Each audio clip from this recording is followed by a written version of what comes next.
On va vous montrer des choses incroyables qu'on peut trouver à l'intérieur du corps humain.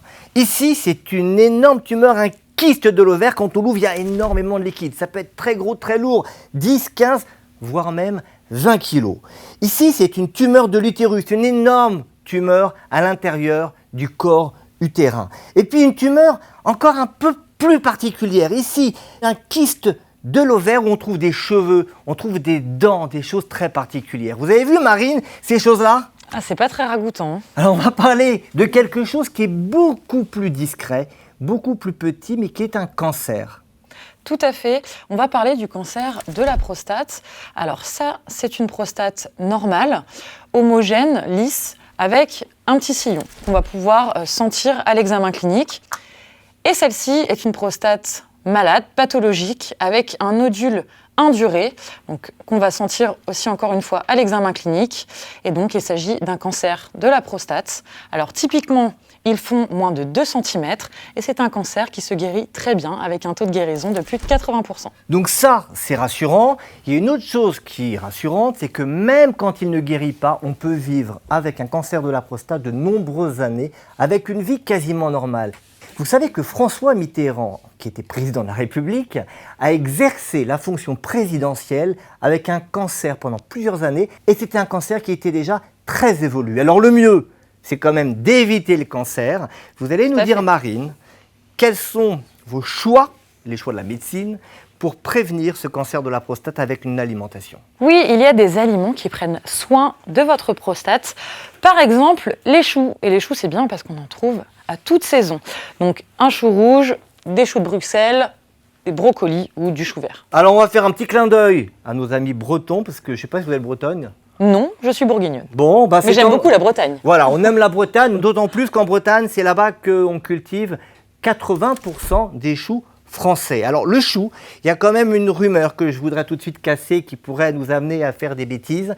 Il paraîtrait, selon des rumeurs italiennes et grecques, que quand on mange une feuille de chou, on peut éviter l'ivresse en buvant de l'alcool. Moi, j'y crois pas du tout. Vous avez jamais essayé?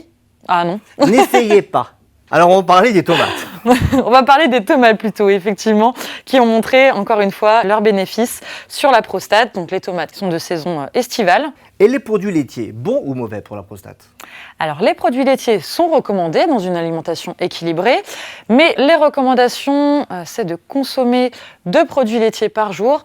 Et surtout, quand on est un homme, il ne faut pas dépasser ces 2 produits laitiers par jour parce que si on en consomme trop, les études ont montré qu'il y avait un risque de cancer de la prostate. Alors la quantité d'un produit laitier, peut-être 3, 4 ou 5 produits laitiers qui seraient délétères, donc par précaution, c'est 2 produits laitiers par jour. Voilà. Alors un produit laitier, ça peut être un yaourt, et en fromage, et quelle quantité? Montrez-nous un exemple. Alors, la quantité recommandée, c'est en moyenne 30 grammes et ça correspond à ce morceau de fromage, ou bien vous l'avez dit Boris, un yaourt comme celui-ci.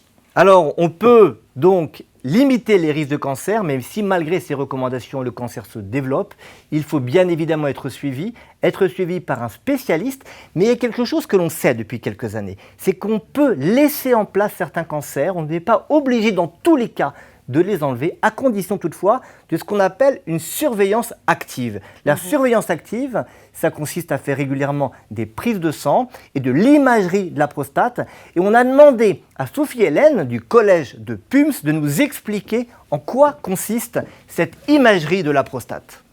Donc pour regarder la prostate, on peut être amené à faire soit une échographie par voie suspubienne, soit par voie endorectale. Quand c'est par voie endorectale, en général, c'est un peu plus désagréable.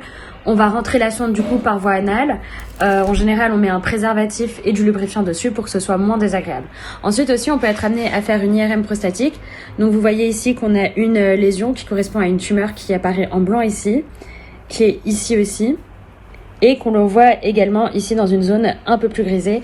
Donc l'IRM et l'échographie sont les examens d'imagerie recommandés pour détecter les lésions de la prostate. Bon, radiologue, c'est un beau métier. Il y a un autre beau métier, c'est celui de médecin clinicien auprès du patient. On a parlé de prise de sang, on a parlé de radio, d'imagerie. Je vous amène progressivement à quelque chose, c'est le toucher rectal. Ça fait partie de la surveillance active.